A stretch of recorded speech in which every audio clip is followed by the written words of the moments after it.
Shalom shalom yakunze inyigisho Rhapsodie de réalités turi ku munsi w'Imana igenekerezo rya 28 kwezi kwa gatandatu mwaka wa 2026.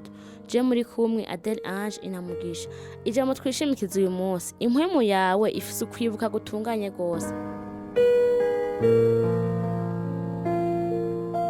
Turasoma muri Yobu 32:8. Ariko hari impwemu mu bantu kandi bihumetswe n'ishobora vyose bibaha gutahura. Mbega waba warigeze wumva abantu bamwe bavuga bati nkiri muto nari mfise ukwibuka gukomeye ariko umaze gushika mu myaka 60 sinshobora kwibuka ibintu nkuko navyibuka kera.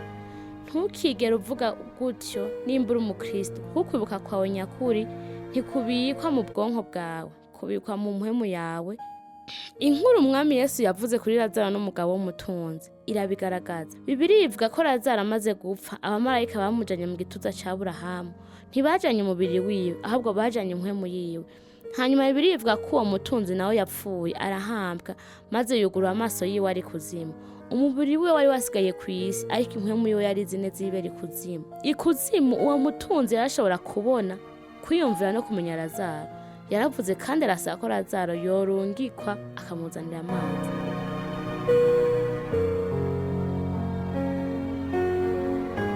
Ibi bitwigisha ikintu gikomeye. Ubwonko bwiwe bwari bwarasigaye mu kuzimu kw'abapfuye, ariko kwibuka kwiwe kwari kugihari.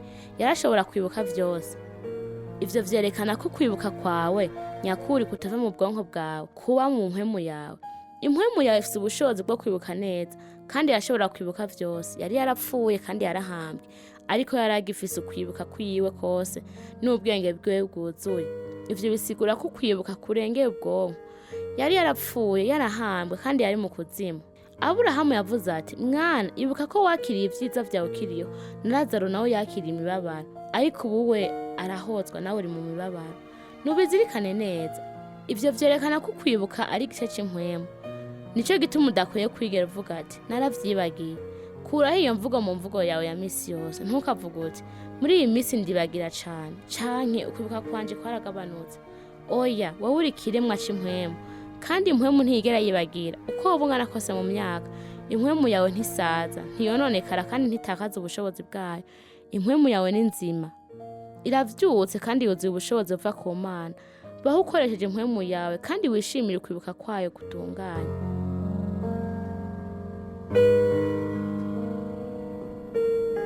Turaje mu ca kabiri ari c'isengesho.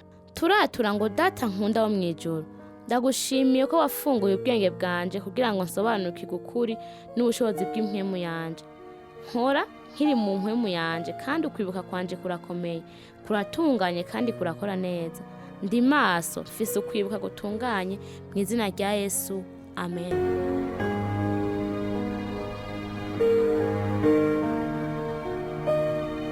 Twizera ko mwahezagiwe n'iyo nyigisho.